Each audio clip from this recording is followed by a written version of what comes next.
사회복지 실천론 9주차 2차 시간입니다.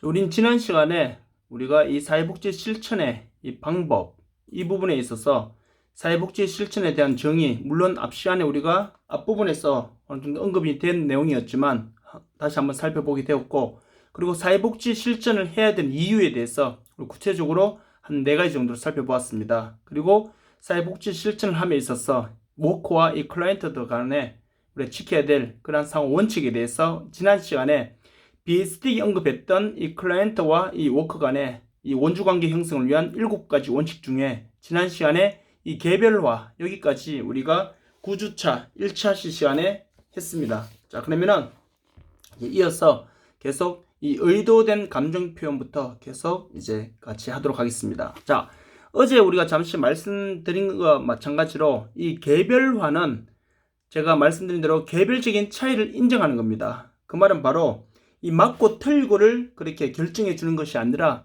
그 사람의 개별적인 차이, 그래서 그 사람이 가지고 있는 이 문화, 비록 이 지금 클라이언트 상황이 있다는 것은 이 클라이언트 어찌 보면 누구나 우리 사람이라면 누구나 행복을 추구하고 싶어 할 것이고 누구나 풍요로운 삶을 살고 싶어 하는 것은 사람의 공통된 마음일 것입니다. 하지만 이제 뭐 여의치 못한 사정으로 인해서 또는 뭐 불가항력적인 그런 문제가 발생함으로 인해서 일시적 클라이언트가 될 수도 있고 또 장기적 클라이언트가 될 수도 있어요.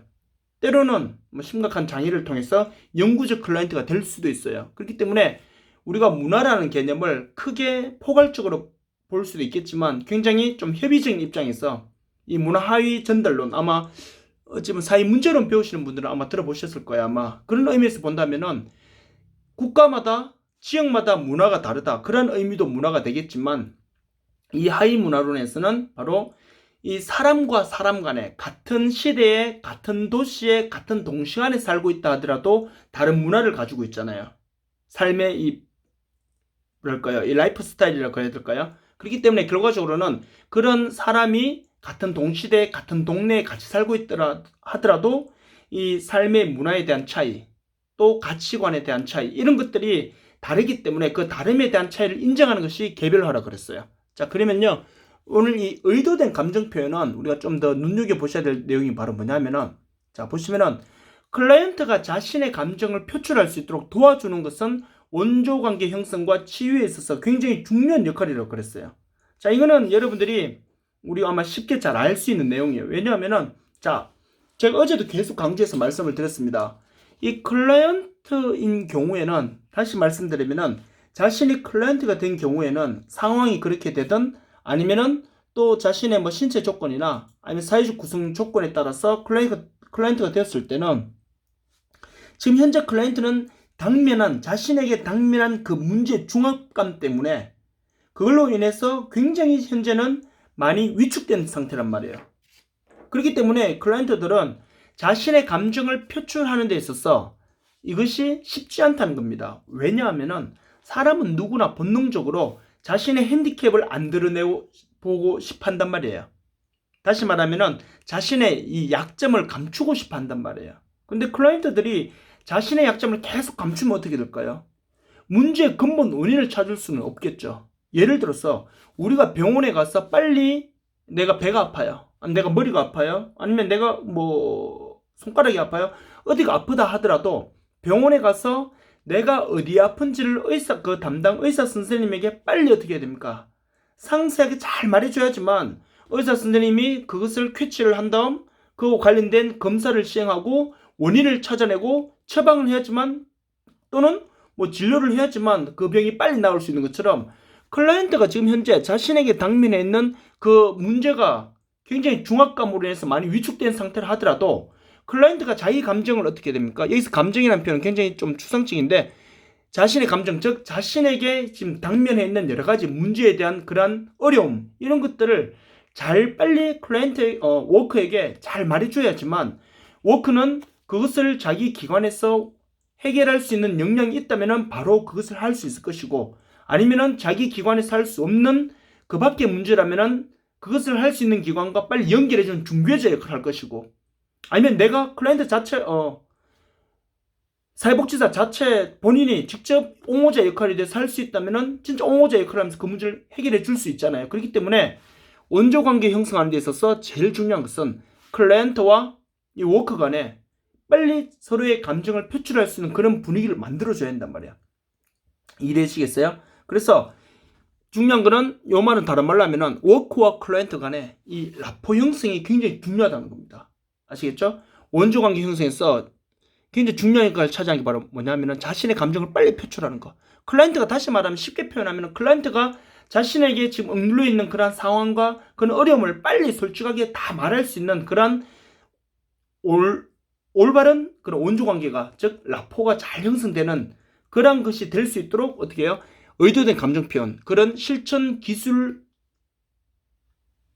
기법을 사용해서 빨리 클라이언트의 이러한 이제 어찌 보면은 개입이 필요하겠죠. 그래서 이 의도된 감정 표현이 바로 뭐냐 하면은 원조 관계 형성을 위해서 굉장히 중요한 요소다 이렇게 보시면 되겠죠. 자, 하지만 이 클라이언트와 워커 간에 우리 앞서 계속 말씀드렸죠.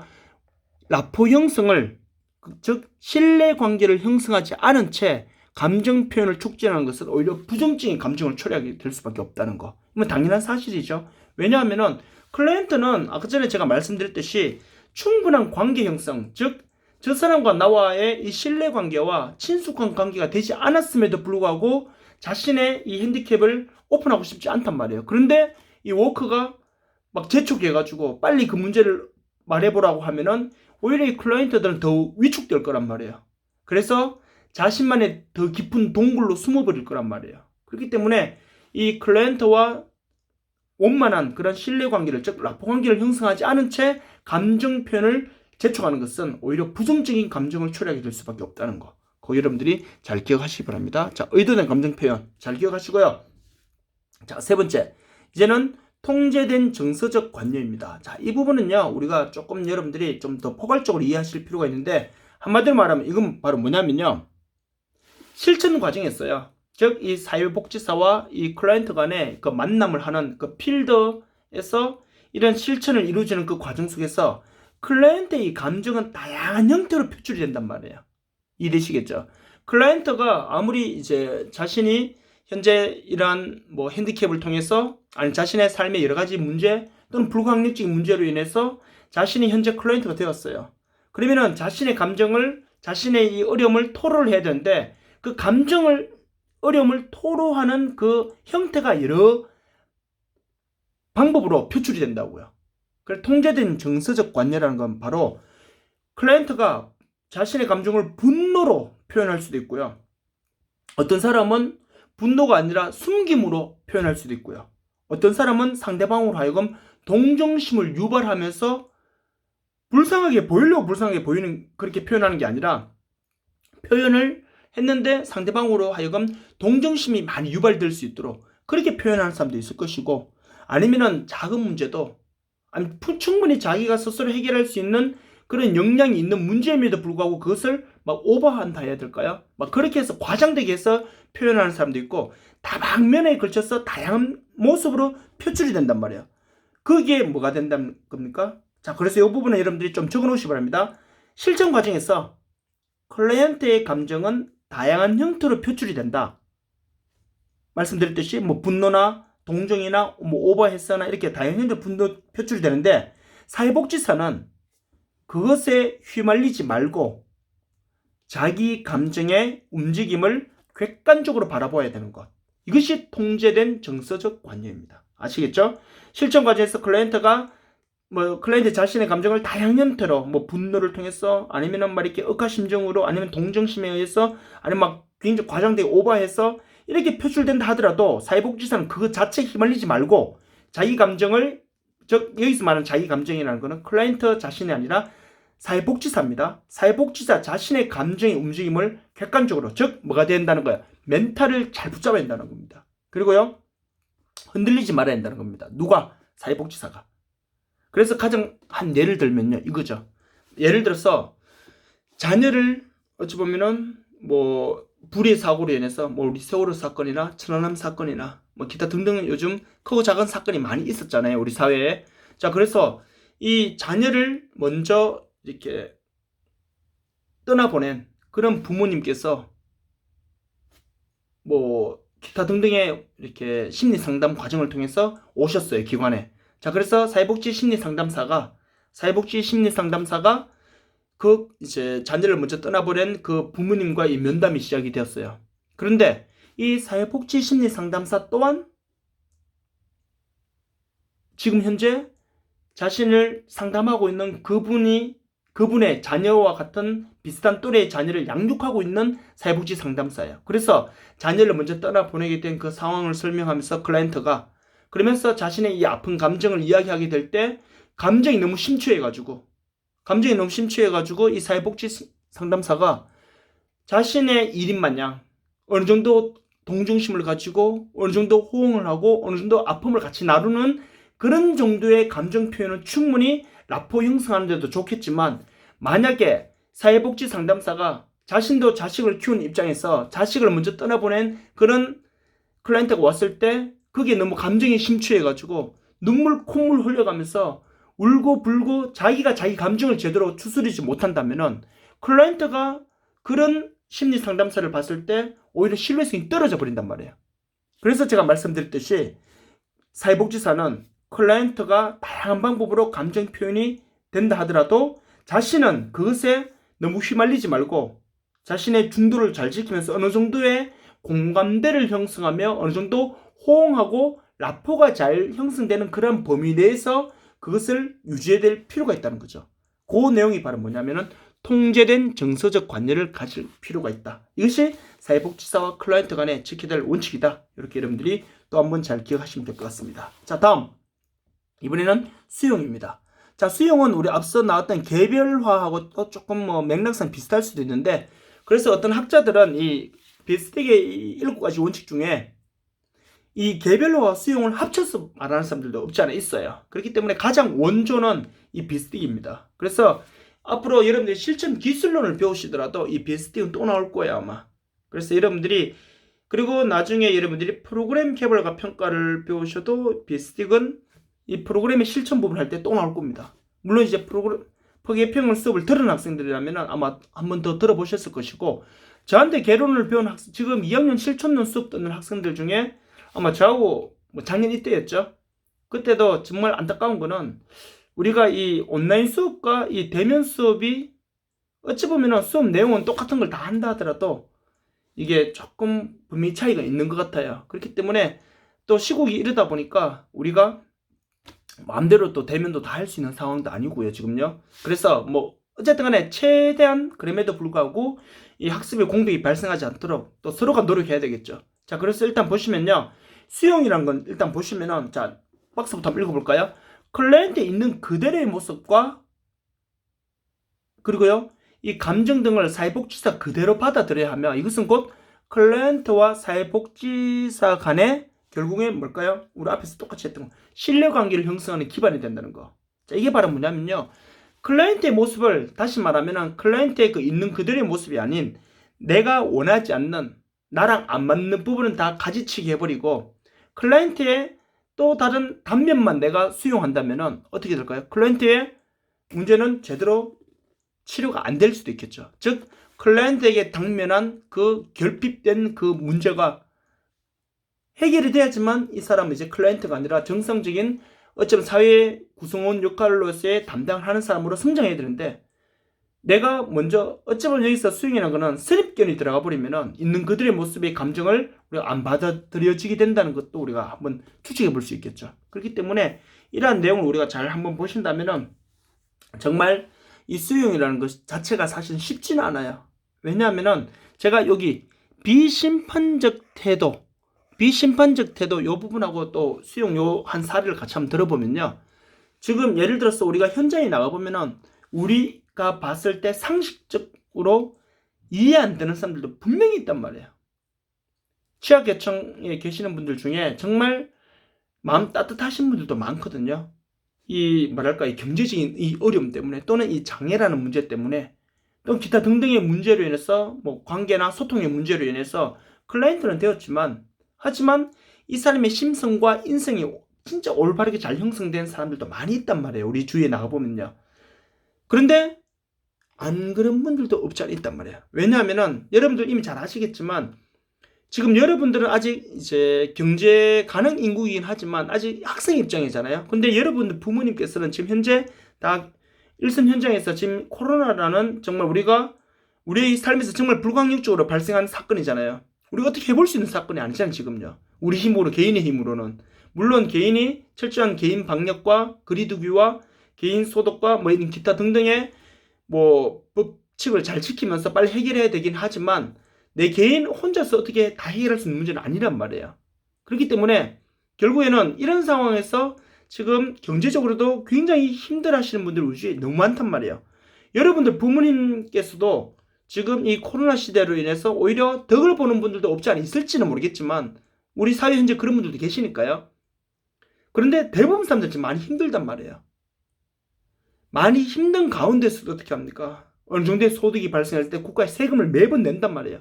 그렇게 모아진 세금으로 인해서 국방사업도 하고 교육사업도 하지만 이런 사회복지사업도 한단 말이에요. 그 말은 우리 지금 국민들이 지금 현장에서 일하시는 국민들 대부분 다 열심히 어려운 가운데서 일해서 냈는 세금이기 때문에 그 돈이 어떻게 써야 될까요? 잘 써야 한단 말이에요. 멀리서 찾지 말고 여러분들 아버지 어머니가 정말 힘들게 일해서 다 가져오지 않고 일부를 국가에서 온천징수에 가버린단 말이에요. 그럼 그 돈이 잘 써야 되잖아요. 우리 엄마 아빠가 그만큼 노력해서 그렇게 힘들게 버는 돈인데 그걸 세금으로 떼갔으니까. 그러면 이 돈을 활용할 때는 이렇게 생각해 볼 수 있잖아요.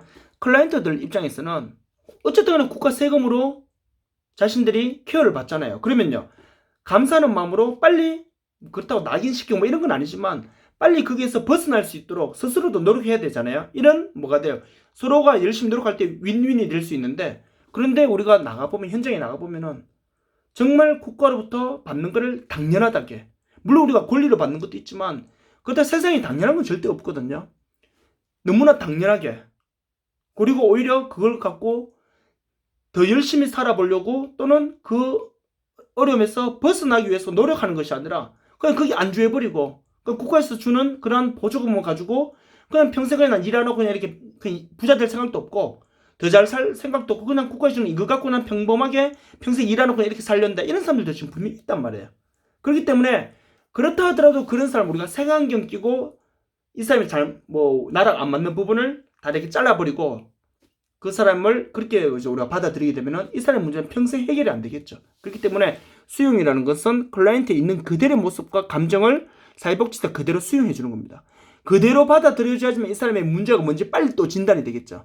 문제가 빨리 진단이 되면은 비록 이 사람이 지금 나태하고 어려움에 있고 뭐 할 의지도 없다 하더라도 그에 맞는 프로그램 또 적용될 수 있거든요. 빨리 진단이 된다면은. 그렇기 때문에 이 클라이언트를 빨리 클라이언트 자이든 타이든 빨리 거기서 벗어나서 사회 구성원으로서의 역할을 잘 하게끔 스포트 해주기 위해서는 있는 그들의 모습을 받아줘서 클라이언트와 사회복지사 간의 신뢰관계를 잘 형성하는 그런 기반을 만드는 것 이것이 바로 뭐다? 수용이라는 거 여러분들이 잘 기억하시기 바랍니다. 자 이제 비심판적 태도입니다. 자 비심판적 태도는요 여러분들이 이렇게 보시면 돼요. 말 그대로 문자 그대로입니다. 심판하지 않는 겁니다. 심판한다는 건 바로 뭐냐면은 잘잘못을 따지는 거. 우리가 제일 처음에 제가 개별화라는 걸 할 때요. 맞고 틀리고를 결정해 주는 게 아니라 그랬잖아요. 비심판적 태도에서도 이건 한마디로 말해서 뭐냐면은 비심판적 태도는 내가 저 사람을 잘못했다고 단정하고 저 사람에 대해서 이러한 뭔가를 뭐 제재를 간다 뭐 이런 의미가 아니에요. 자 보세요. 설명 보세요. 사회복지사는 사회적 가치나 규범에 의해서 이용자, 즉 클라이언트가 되겠죠. 클라이언트의 감정이나 연동을 비판하거나 선하게 판단을 내리는 것이 아니라 사실로서의 상황을 직시할 태도가 필요하다는 거야. 왜요?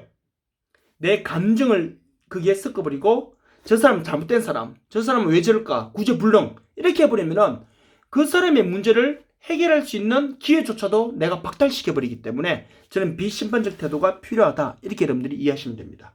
자, 한 사례를 말씀드릴게요. 비심판적 태도에서는 한 사례가 바로 어떤 내용이 될 수 있냐면요.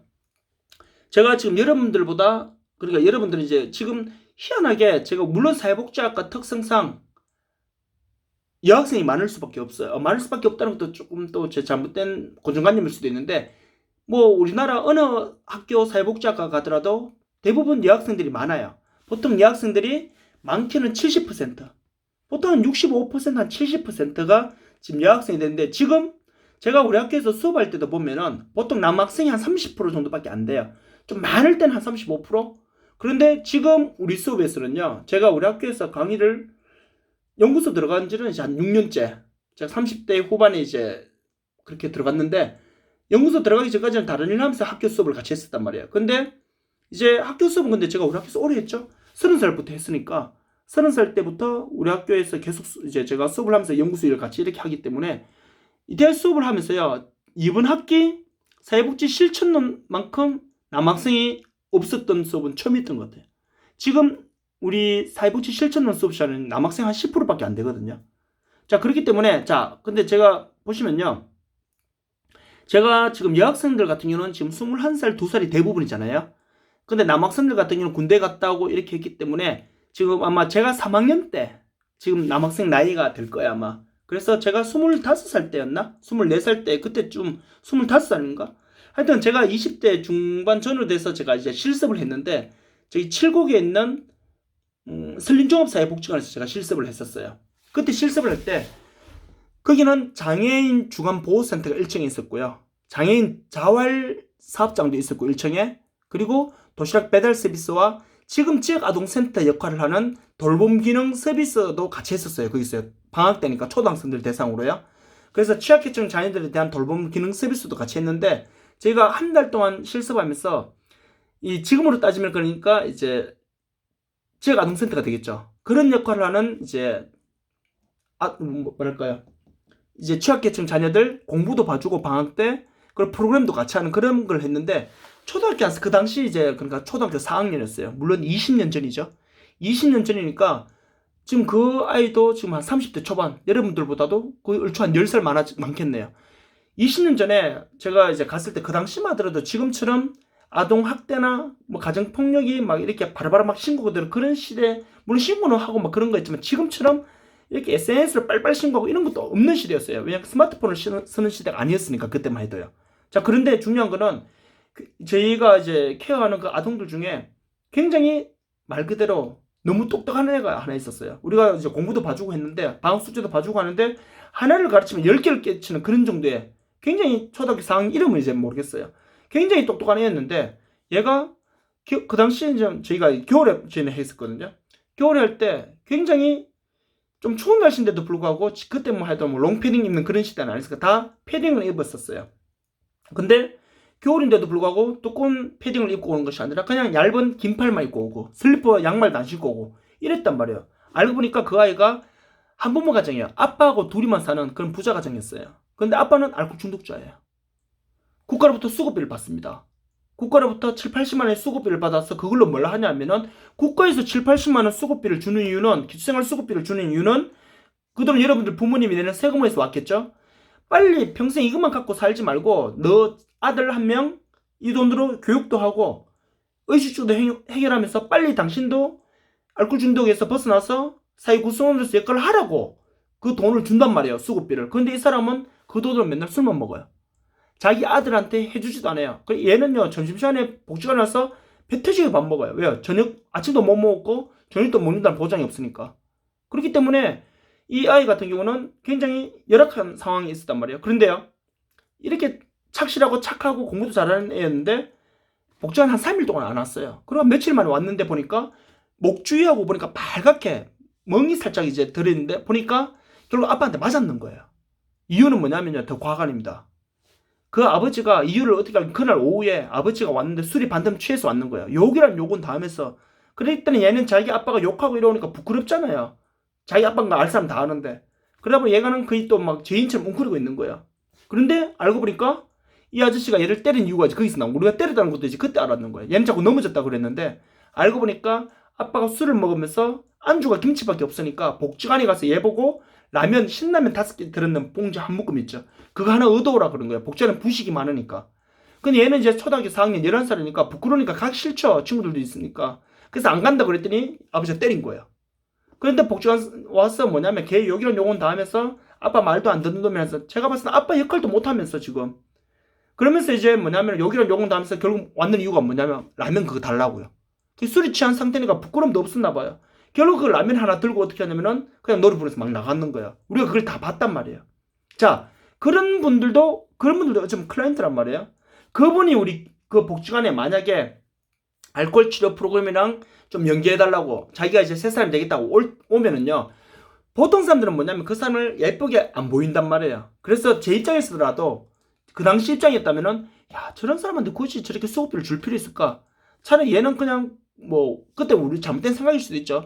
차라리 얘는 저 아빠하고 맞으면서 저렇게 살지 말고 밥도 제대로 못 먹고 살지 말고 차라리 보육원 가면 더 행복하지 않을까? 그건 우리 생각이지만 물론 아닐 수도 있어요. 보육원보다 그래도 자기 아빠랑 사는 게 좋을 수도 있어요. 근데 제 생각이었어요, 분명히. 자, 근데 중요한 거는 그런 사람이라 하더라도 제가 방금 말씀드렸던 자기 자녀한테 복장 와서 라면 안 넣어도 온다고 때리고 그리고 자신은 수급비 받아서 그걸로 술만 먹고 그런 사람이라 하더라도 자 보세요. 내가 그 사람은 이런 사람, 그 사람은 구제불능인 사람, 그 사람이 뭔가 필요해서 복지관에 상담을 의뢰하거나 아니면은 다른 서비스를 의뢰한다 하더라도 저 사람은 당연히 어떤 사람 해도 안 되는 사람 하면서 뭐합니까? 내가 저 사람을 선악간에 판단 내려버리거나 그 사람은 뭐 어떤 사람이라고 내가 그 상황에 대해서 이렇게 내 입장을 고수해버리거나 잘못된 비판적이고 비관적인 그런 입장을 취해버리면 그 사람의 문제는 평생 해결 안 되겠죠. 물론 이제 그 사람이 어떻게 사는지는 저는 이제 모르겠죠. 저는 실습하고 빠진 상태니까. 그리고 그 사람 자녀가 좀 건강히 잘 성장했다면은 30대 초반 정말 열심히 공부를 시켜주고 누가 그랬더라면은 물론 이제 아버지가 제정신 차려가지고 정말 좋은 복지 프로그램을 만나가지고 술도 끊고 열심히 일해서 자녀를 잘 양육했다면은 정말 사회에 정말 그 아이는 제가 봐도 머리가 참 좋은 애였거든요. 공부를 너무 잘하는 애였거든요. 그 좋은 머리를 사회를 위해서 쓰겠죠. 근데요, 안 그런 경우도 또 있을 수 있잖아요. 머리 좋은 사람이 그거를 범죄로 사용해버리면요. 그거는요, 그만큼 머리 좋은 사람이 나와야지만 그 범죄를 막을 수가 있어요. 그렇기 때문에 제가 말씀드렸듯이 달리기를 100m를 12초에 뛰는 사람이 지갑을 훔쳐서 도망가면요. 14초, 15초 뛰는 사람 아무리 따라가도 그 도둑 못 잡아요. 최소한 100m 12초, 11초에 뛰면 일반인이 그 정도 뛰면 진짜 잘 뛰는 거죠. 12초 뛰는 사람이 지갑을 갖고 도망가면 최소 12초, 11초 뛰는 사람이 따라가지만 잡을 수 있어요. 그만큼 능력 있는 사람이 있어야지만 그 문제가 해결되겠죠. 그렇기 때문에 우리가 비신반적 태도. 사회복지사는요, 여러분들이 그래서 이 부분을 잘 기억하셔야 됩니다. 사회복지사는 앞으로 여러분들이 만나는 클라이언트들은요, 정말 인격적으로 건강하고 정말 도덕성이 있는 굉장히 착한 사람들도 있지만요, 내가 만나는 사람들 중에 안 그런 사람들도 필드에 나가면 아닌 분들도 현재는 많이 있다고 봐야 돼요.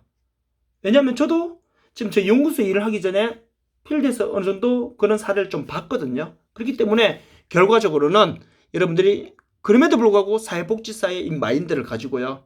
사회복지 윤리 강령 잘 하시잖아요. 그런 상황에서 그 이용자에 대해서 내가 이 선악간의 판단을 내리는 것, 이것이 얼마나 위험하다는 거. 사람의 감정은요, 사회복지사도 사람이잖아요. 천사가 아니잖아요. 그래서 이런 감정이 든다 하더라도 이런 비심판적인 태도를 항상 고수해야 한다는 거, 이걸 일단 여러분들이 좀 잘 기억하시기 바랍니다. 굉장히 중요한 사항이라 보시면 되겠죠. 이렇게 일단은 여러분들 이해하시고, 비심판적 태도는 그래서 제가 말씀드렸던 신라면 아버지 이렇게 하면은 대충 이 부분을 이해하실 수 있겠죠. 자, 그 다음요, 클라이언트의 자기결정입니다. 자, 이제 이거는 여러분들 너무 잘 아시는 내용인데, 클라이언트의 자기결정이라는 건 뭐냐면요, 자, 아무리 클라이언트를 하더라도 옛날에는요, 무조건 뭐냐면 클라이언트를 능동적인 존재로 보는 게 아니라 클라이언트를 수동적인 존재로 만들어 버렸죠. 그래서 클라이언트는 어떻게 합니까? 너는 이 서비스를 무조건 받는 사람, 이렇게 해서 무조건 따라와야 될 사람, 이렇게 우리가 단정 지어버렸단 말이에요. 그래서 예전 같으면은 일할 수 있는 근로 능력이 있는 기초생활 수급자라 그러면 어떻게 합니까? 무조건 공공근로 시켜버렸단 말이에요.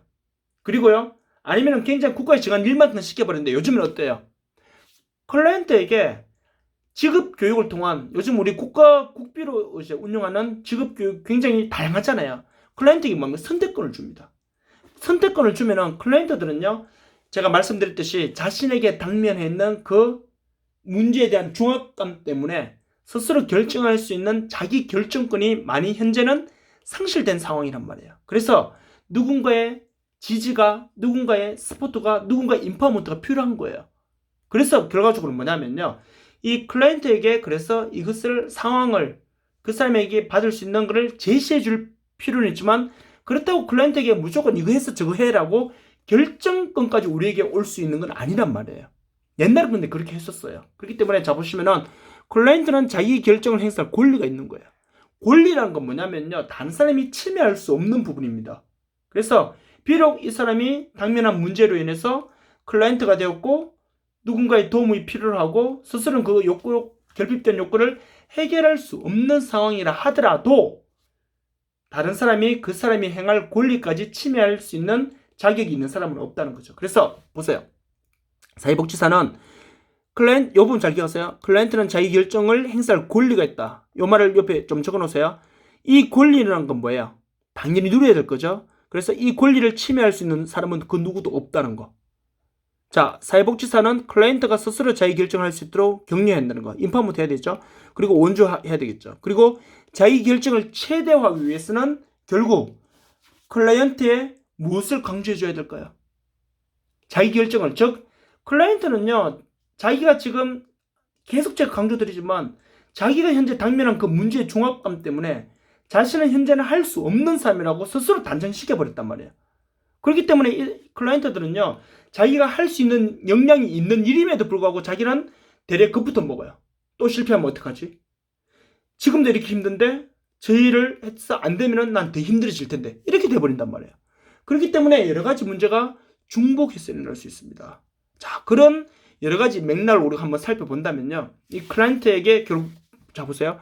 자기 결정을 최대화, 즉 클라이언트가 수동적이 아닌 능동적인 존재로 자기 결정을 최대화하기 위해서는 클라이언트의 무엇을 강조해줘야 될까요? 첫째, 바로 클라이언트 자신인 말 그대로 이제 능력이 없는 사람이 아닌 자신의 능력이 있다라고 클라이언트 능력을 먼저 강조해야 되겠죠. 그렇죠? 그럴 만한 일을 할 수 있는 능력이 니한테 내재되어 있을 뿐이라고. 단 지금 네가 당면한 그 문제 때문에 그 내재된 능력이 네 눈에 안 보일 뿐이고 네가 인지하지 못할 뿐이지 너는 그 일을 할 수 있는 뭐가 있다? 능력이 있는 사람이라고 계속 강조해줘야 될 필요가 있죠. 그 실상은 있어요. 왜? 사회복지라는 그 자체는요, 클라이언트가 왜 클라이언트가 됐냐면은 진짜 모든 능력을 상실했기 때문에 클라이언트가 된 것이 아니라 그 문제를 해결할 수 있는 역량과 능력은 니한테 있다는 것을 전제 조건으로 하고 개입을 하는 게 사회복지란 말이에요. 아시겠죠? 그렇기 때문에 클라이언트의 능력을 강조하고 뭐 같은 말이긴 한데 또 하나는 바로 장점입니다. 클라이언트의 장점을 강조하는 겁니다. 아시겠죠? 그래서 이 사회복지 상담사는 이 워크와 이 클라이언트 간의 이 원조관계 형성을 위해서는 자기 결정을, 즉 클라이언트의 자기 결정을 최대화하기 위해서는 클라이언트의 이 능력과 이 장점을 강조해야 된다는 거. 그래야지만 클라이언트가 뭐가 돼요? 역량이 강화되겠죠. 임파워먼트가 되면은 역량이 강화되니까 옛날에는 수동적이었던 클라이언트가 능동적으로 바뀌면서 이제 뭐가 되는 거야?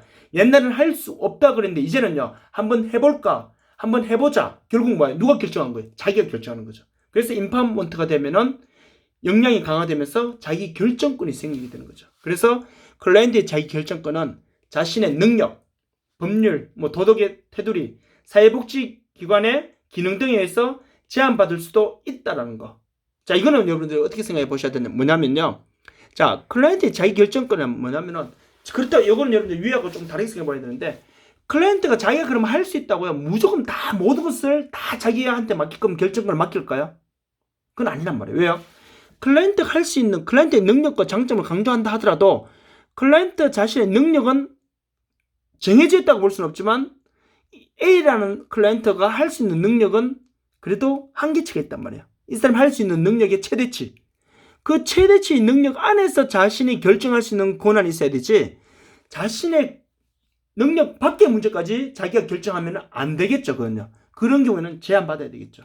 그리고 법률에 의해서 또는 도덕의 태도, 다시 말해 이 윤리적 문제에 의해서 또 사회복지 기관의 뭐 슈퍼바이저의 그런 이제 뭐 뭐랄까요, 이 의견에 의해서 클라이언트의 자기 결정권을 100% 무조건 다 하게끔 무제한으로 해주는 것은 아니라 바로 뭐다? 이렇게 이러한 내용에 의해서는 제한받을 수도 있다는 거. 그거 일단 여러분들이 잘 이해하시면 될 것 같습니다. 자, 다음 마지막 비밀 보장이에요. 자, 비밀 보장은요, 여러분들이 너무 잘 아시는 거죠. 자, 비밀 보장 보면요. 자, 비밀 보장이라는 거는 여러분들이 이미 잘 알고 있는 것처럼 우리 앞에서 한번 이 윤리 부분 할 때 했었잖아요. 그렇죠? 중간고사에서도 아마 여러분들 우리가 시험 문제도 나왔었죠. 이 비밀 보장과 관련된 그런 것들 있었죠. 자, 그래서 이 비밀 보장이라는 내용을 한번 보시면요. 자, 먼저 클라이언트와의 전문적인 관계에서 이 밝힌 비밀스러운 정보를 사회복지사가 전문적인 치료 목적 외에 타인에게 누설해서는 안 된다는 거. 다시 말하면은 우리가 어제 수업 시간에도 제가 한번 말씀드린 1차 시간 그러니까요. 그래서 제가 한번 말씀드린 것처럼 이 클라이언트의 이 삶에 대한 이 뭐랄까요 문제에 대해서 이 필드에서 사회복지사와 그리고 즉 다시 말해 워크와 클라이언트 간의 대화가 계속 이루어진단 말이에요. 그러다 보면은 클라이언트가 말하는 것 중에는 클라이언트는 밝히고 싶지는 않지만 자신의 문제를 빨리 해결해야 되기 때문에 어떻게 해요? 그렇죠. 예, 말을 할 수밖에 없는 상황이 되잖아요. 말하면서도 굉장히 어느 정도 라포가 형성이 되고 공감대가 형성되면은 어느 정도 이제 자기 마음을 오픈하면서 자신의 이 어려움을 실토하게 되잖아요. 그럼에도 불구하고 클라이언트는요, 속으로는요, 그것이 굉장히, 그쵸. 그것 때문에 많이 어려워한단 말이에요. 그런데 어렵게 말했는 그거를 다른 누군가에게 누설해서는 안 되겠죠. 이게 바로 클라이언트와 워커 간에 지켜야 될 이 비밀 보장이란 말이에요. 자, 그래서 여러분들이 뭐 이거는 너무 그냥 사전적인 용어이지만 너무나 잘 아는 내용들이고요. 그래서 전문적인 치료 목적 외에 절대로 타인에게 이것을 뭐 누설해서는 안 되겠죠. 근데 누설될 경우 결국 어떻게 될까요? 클라이언트와 예를 들어서 뭐 있었던 상황에 대해서 그것을 이야기해버리거나 이 누설될 경우 어떻게 될까요? 즉, 이 워크와 클라이언트 간에 뭐의 지정을 초래할 수 있을까요? 바로 우리 앞에서도 계속 말했던 것처럼 신뢰관계 형성에 엄청난 지정을 초래할 수 있겠죠. 즉, 라포 관계를 형성해가는 그 과정에 엄청난 이제 문제를 초래할 수밖에 없겠죠. 그리고 사회복지사의 뭐에도요. 그렇죠. 사회복지사의 윤리적 의무에도 엄청난 이제 문제가 발생할 수 있겠죠. 그래서 사회복지 윤리 강령에도 보면은 그러한 이제 비밀 보장에 대해서 굉장히 강조하고 있습니다. 왜냐하면은 이 비밀 보장이 한번 잘 안 되게 돼버리면은 이 클라이언트 같은 경우는 그에 대한 이 배신감이라 해야 될까요? 비신뢰라는 문제가 생기면서요. 엄청난 문제 해결을 위해서는 더 큰 기존의 방법보다도 더 상상할 수 없을 만큼의 노력과 투자가 있어야지만 문제가 해결될 수도 있고 안 될 수도 있잖아요. 그럼에도 불구하고. 그렇기 때문에 이 비밀 보장인 거는 굉장히 중요하게 생각해 보셔야 되죠. 자, 그럼에도 불구하고 비밀 보장이 안 되는 경우가 있어요. 즉, 비밀 보장을 지키지 못하는 경우. 이 너무 잘 아는 거죠. 우리 앞에서 이미 비밀 보장에 대해서 어느 정도 다뤘기 때문에. 그럼에도 불구하고 비밀 보장할 수 없는 경우는 제일 대표적인 것은 첫 번째, 세 가지 정도 나왔는데 첫 번째는 뭐 가장 대표적인 게 비도덕적인 경우. 비도덕적인 경우가 바로 뭐냐면은 비도덕적인 경우가 이제 비밀 보장을 할 수 없는 경우. 이건 뭐 너무나 당연한 사실이죠. 비윤리적인 그런 문제가 발생했을 때. 자, 그리고 두 번째는요. 두 번째는 자신과 즉 클라이언트 자신을 말하는 거겠죠. 클라이언트 자신과 또는 클라이언트를 제외한 다른 타인의 생명이나 재산에 위협이 가해지거나 손실을 발생할 수 있는 그러한 상황이 될 때 이런 경우에도 어떻게 된다? 바로 비밀 보장을 안 지켜도 된다는 거죠. 지킬 수 없는 경우죠. 그런 건요. 바로 자신과 타인의 생명을 위협하거나 재산상의 손해를 끼칠 수 있는 그런 문제가 발생할 수 있을 것 같은 경우. 그리고 또 밑에 보시면은 슈퍼비전에서 사례를 보고하는 경우.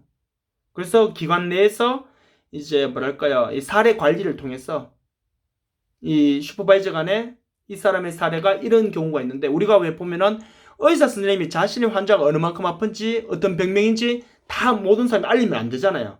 그런데 수술을 앞두고 다른 의사 선생님과 또 이제 의사 선생님들 간에 다른 과하고 연계해서 하거나 기타 등등 할 때 어떻게 합니까? 수술하기 전에 이미 그걸 하잖아요. 회의를 하잖아요. 그것처럼 클라이언트가 뭐가 됩니까? 이 기관에서 이 사례 관리를 통해서 슈퍼비전에서 사례를 보고하는 경우, 뭐 사례 관리하는 경우죠. 그리고 또는 다른 기관과 연계할 때 전문직과 사례를 공유해야 될 경우, 다른 전문직과 사례를 공유해야 될 경우에는 또 비밀 보장을 할 수 없다는 거. 자, 아시겠죠? 이런 경우가 바로 뭐냐면 비밀 보장이 안 되는 경우입니다. 그래서 어떻게 합니까? 바로 사전 동의를 통해서 비밀 보장의 한계를 분명히 해둬야 된다는 거. 요거 여러분들이 잘 기억하시기 바랍니다. 그래서 사전 동의를 통해서, 즉 고지된 동의를 통해서 같은 말이죠. 비밀 보장의 한계를 분명히 해둬야 한다는 거. 요거 여러분들이 잘 기억하시면 될 것 같습니다. 자, 여기까지가요. 여러분들이 우리 지난 시간에 이어서 비스되게 7가지 원칙. 이건 정말 중요한 내용이니까 잘 기억하시고요. 사회복지 실천의 방법, 이 부분에 대해서는 우리가 10주차 우리 수업 시간에 계속 연이어서 하도록 하겠습니다. 자, 수고하셨고요. 코로나 조심하시고, 그리고 자기 관리도 철저히 잘 하시고요. 10주차 수업 시간에 뵙도록 하겠습니다. 수고하셨습니다.